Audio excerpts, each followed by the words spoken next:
en algún lugar dentro de un archivo del Buró Federal de Investigaciones, escondido entre 40.000 hojas de papel y correos electrónicos, existe una sola frase escrita por una sola persona común y corriente que contiene el nombre completo del hombre que se llevó a Nancy Guthrie. Los agentes federales ya han leído esa frase, ya la han archivado, ya la han clasificado. Y todavía no saben que la respuesta al caso más famoso del año está enterrada bajo la avalancha de información que ellos mismos pidieron al público. Este no es un rumor, no es una teoría de un aficionado en Internet. Es una realidad matemática que la ciencia moderna del comportamiento humano ha estudiado durante décadas y explica, quizás mejor que cualquier otra teoría, ¿por qué después de 170 días, con 400 agentes trabajando sin parar, todavía no hay un solo arresto? El departamento del sheriff del condado de Pima ha confirmado que ha recibido entre 40.000 y 50.000 pistas del público desde el primer día del caso. Esa cifra es tan grande que la mayoría de las personas la escucha y sigue adelante sin detenerse a pensar en lo que realmente significa. Pero cuando uno se detiene a hacer las cuentas, la imagen cambia por completo. Si un solo analista federal se dedica 8 horas al día, 5 días a la semana, a leer pistas del público, y si tarda solamente 10 minutos en revisar cada una, ese analista podría procesar 48 pistas en un día laboral completo. En un mes procesaría alrededor de 1.000 pistas. Para revisar 50.000 pistas, ese único analista tardaría más de 4 años. Por supuesto, el buró tiene más de un analista trabajando en el caso. Tienen equipos completos, pero incluso con 100 personas leyendo día y noche, la escala de la información supera la capacidad humana de procesar cada dato con la atención que merece. Aquí es donde entra la ciencia. Los psicólogos que estudian la manera en que los seres humanos toman decisiones han descubierto un fenómeno llamado fatiga de decisión. Este fenómeno explica que la calidad de nuestras decisiones disminuye a medida que aumenta la cantidad de decisiones que debemos tomar en poco tiempo. Un cirujano que opera durante 12 horas seguidas comete más errores en la hora número 12 que en la hora número 2. Un juez que evalúa 100 casos de libertad condicional en un solo día concede libertad con menos frecuencia después del almuerzo que antes del almuerzo. Y un analista federal que revisa pistas del público con la esperanza de encontrar la respuesta al caso presta menos atención a la pista número 39.999 de lo que prestó a la pista número 5. Este no es un defecto de carácter, no es falta de profesionalismo, es simplemente la manera en que el cerebro humano funciona. Los científicos también han identificado un fenómeno relacionado que se llama el ruido en el juicio profesional. La palabra ruido en este contexto no se refiere al sonido, se refiere a la variación aleatoria en las decisiones de expertos que enfrentan la misma información.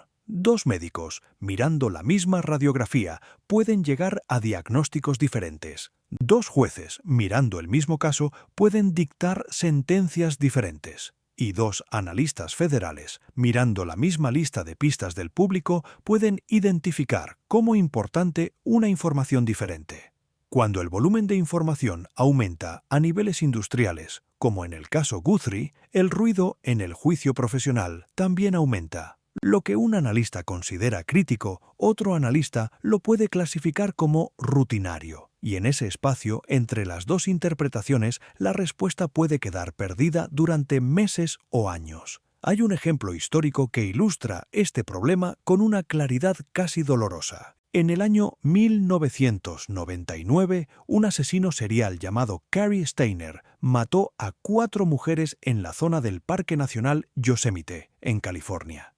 Después del último crimen, Stayner, que en ese momento todavía no había sido identificado como sospechoso, hizo algo increíblemente extraño. Envió al Buró Federal de Investigaciones un dibujo hecho a mano, un mapa que indicaba con precisión el lugar donde había dejado el cuerpo de una de sus víctimas. El sobre llegó a las oficinas del buró junto con miles de otras cartas del público. Los agentes recibieron el mapa, lo archivaron y no lo abrieron durante varios días. El cuerpo de la víctima permaneció en el bosque mientras la respuesta al crimen estaba, literalmente, sobre un escritorio en un edificio federal. Cuando finalmente el mapa fue leído, el caso se resolvió en pocas horas. Este ejemplo no es una anécdota curiosa, es una advertencia sobre cómo funcionan las investigaciones modernas cuando el público participa masivamente.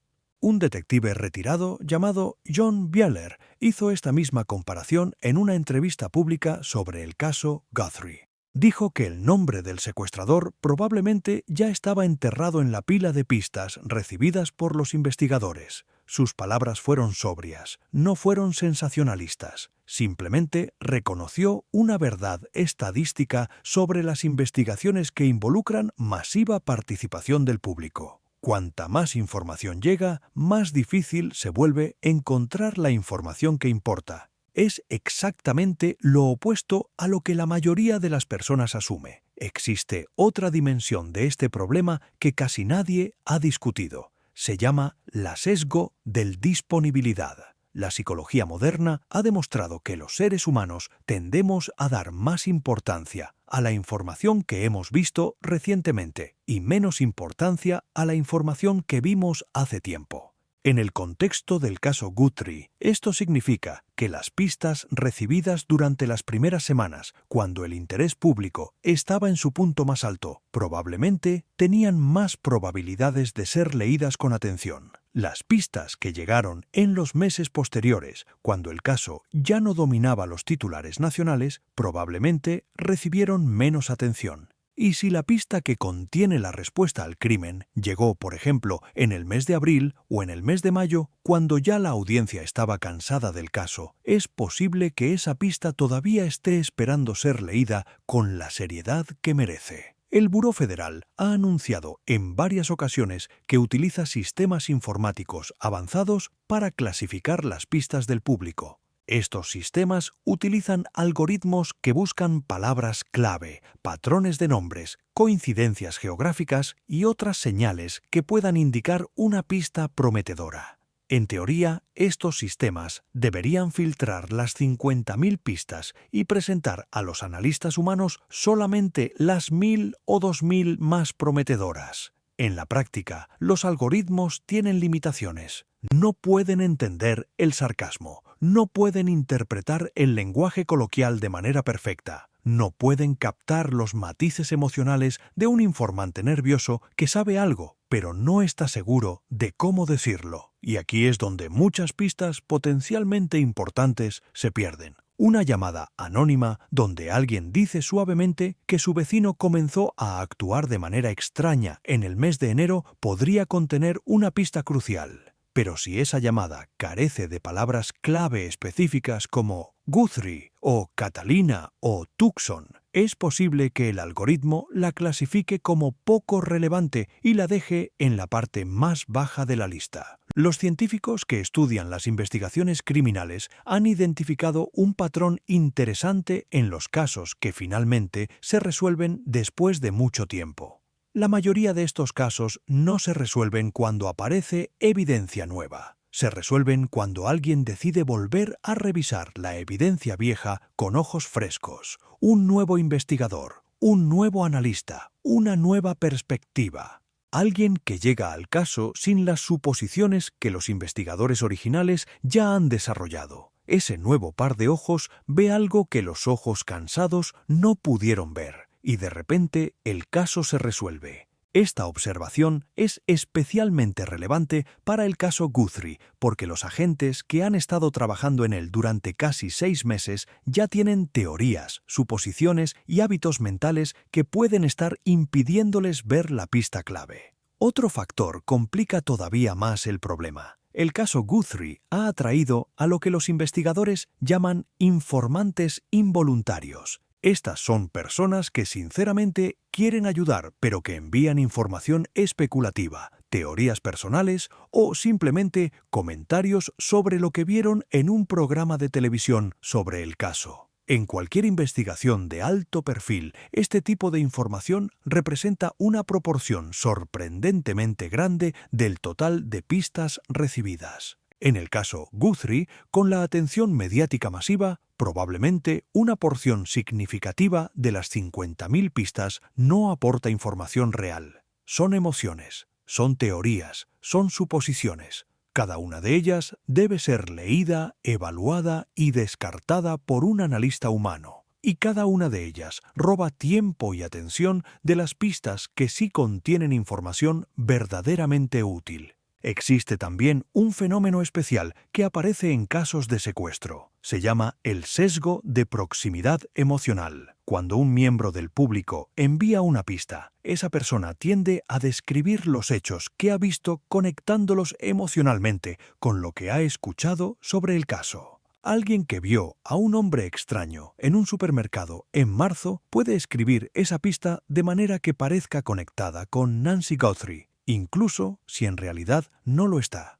El analista que lee la pista debe separar el hecho observado de la interpretación emocional del informante. Este trabajo requiere concentración, tiempo y atención. Y cuando el volumen de pistas es enorme, la calidad de esa separación disminuye. Los expertos en investigación federal recomiendan varias soluciones prácticas para casos como este. La primera solución es dividir las pistas en categorías muy específicas y asignar equipos especializados a cada categoría. Un equipo se dedica solamente a pistas sobre vehículos. Otro equipo se dedica solamente a pistas sobre personas vistas cerca de la casa. Otro equipo se dedica solamente a pistas sobre transacciones financieras sospechosas. Este método reduce la fatiga de decisión porque cada analista se concentra en un tipo específico de información. La segunda solución es rotar a los analistas cada pocas semanas para que las pistas viejas sean revisadas por ojos nuevos. La tercera solución es aplicar auditorías periódicas donde una muestra aleatoria de pistas descartadas es revisada por un equipo independiente. Estas soluciones son bien conocidas en la ciencia de la investigación. La pregunta es si el buró está aplicándolas en el caso Guthrie con la disciplina necesaria. Un dato que raras veces se menciona en los reportes públicos sobre el caso es que los estudios más recientes sobre resolución de casos de alto perfil sugieren que después de 120 días sin arresto, la probabilidad de resolver el caso disminuye significativamente cada semana que pasa. No porque la evidencia se pierda, sino porque los investigadores empiezan a acostumbrarse mentalmente al caso. Empiezan a pensar en él como algo permanente, algo que siempre estará en su lista de tareas pendientes. Y cuando algo se convierte en permanente en la mente de una persona que trabaja bajo presión, esa persona deja de darle prioridad urgente. El caso pasa de ser una emergencia activa a ser un problema crónico. Y los problemas crónicos en cualquier ambiente laboral reciben menos energía que las emergencias agudas.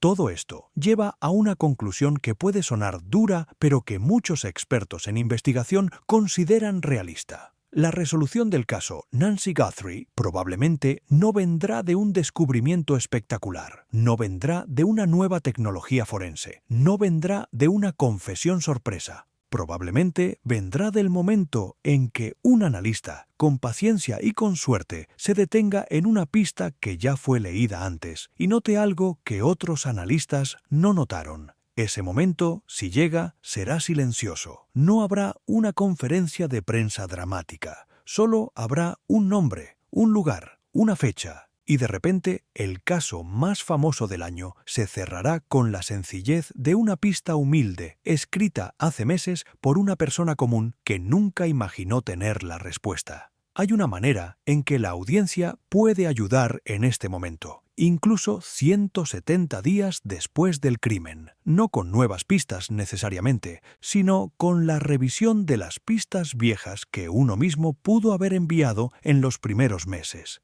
Si alguien de la audiencia envió información en febrero o marzo y desde entonces ha recordado más detalles o ha pensado en algo que no mencionó antes, ese seguimiento tiene un valor especial. Los detectives dicen que los seguimientos son más útiles que las pistas iniciales porque incluyen tiempo de reflexión. La segunda vez que alguien piensa en algo, casi siempre lo describe mejor que la primera vez. Este video termina con una pregunta que vale la pena hacerse. Cuando una investigación reúne 50.000 pistas del público, ¿realmente estamos ayudando o estamos, sin querer, dificultando el trabajo de los investigadores? La respuesta más honesta es que ambas cosas suceden al mismo tiempo. Cada pista tiene el potencial de ser la clave, pero el volumen colectivo se convierte, paradójicamente, en un obstáculo. Y en este equilibrio delicado entre ayuda y estorbo, la respuesta al caso Nancy Guthrie sigue esperando, silenciosa, paciente, enterrada bajo 40.000 pistas más,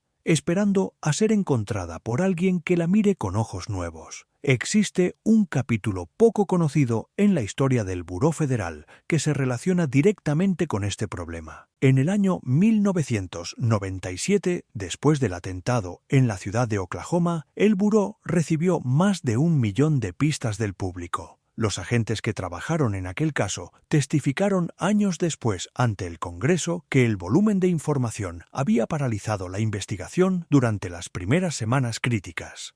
Los analistas simplemente no podían leer tan rápido como llegaba el material. Fue en respuesta a esa experiencia que el Buró comenzó a desarrollar los primeros sistemas informáticos automatizados para clasificar pistas. Casi 3 décadas después, esos sistemas se han vuelto más sofisticados.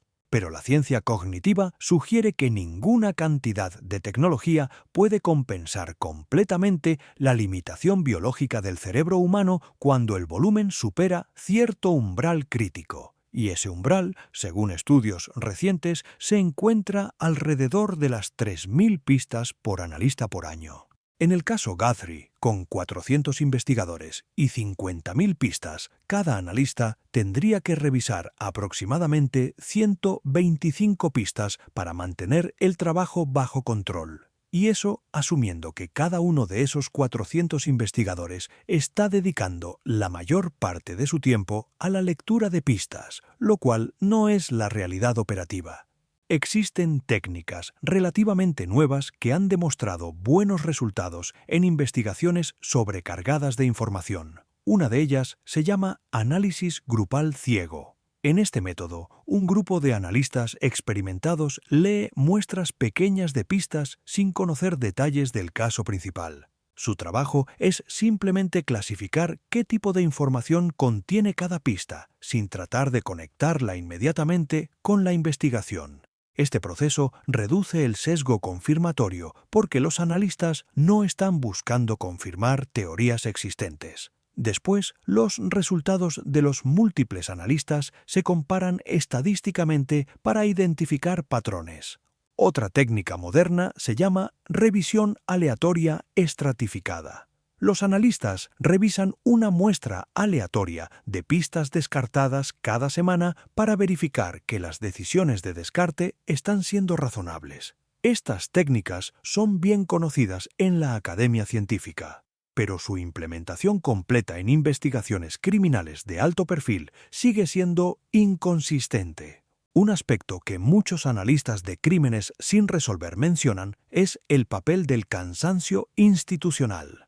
Después de 6 meses de trabajo intensivo sin arresto, incluso los mejores investigadores comienzan a mostrar señales sutiles de agotamiento profesional. Este agotamiento no siempre se manifiesta como error. A veces se manifiesta como una reducción en el nivel de curiosidad crítica. Un analista cansado puede leer una pista y clasificarla correctamente, pero puede no hacer las preguntas de seguimiento que un analista descansado habría hecho. Esta reducción sutil en la calidad del pensamiento crítico es difícil de medir. Es aún más difícil de admitir públicamente, y sin embargo es probablemente uno de los factores más importantes que impiden la resolución de casos como el de Nancy Guthrie después de cierto tiempo. El Buró Federal ha reconocido este problema en documentos internos y ha implementado programas de rotación forzosa de personal en casos que superan los 6 meses de duración. Si esos programas se están aplicando en el caso Guthrie, es información que no se ha hecho pública. Si has visto este video hasta aquí, por favor, deja un comentario diciendo si crees que las investigaciones modernas deberían limitar el número de pistas del público. Comparte este video con alguien que sigue el caso desde el primer día. Suscríbete al canal para recibir el próximo análisis en el que hablaremos sobre los detalles ocultos que la ciencia forense todavía no ha revelado. La audiencia informada es la mejor herramienta que tiene la justicia, y tu atención hace una diferencia real.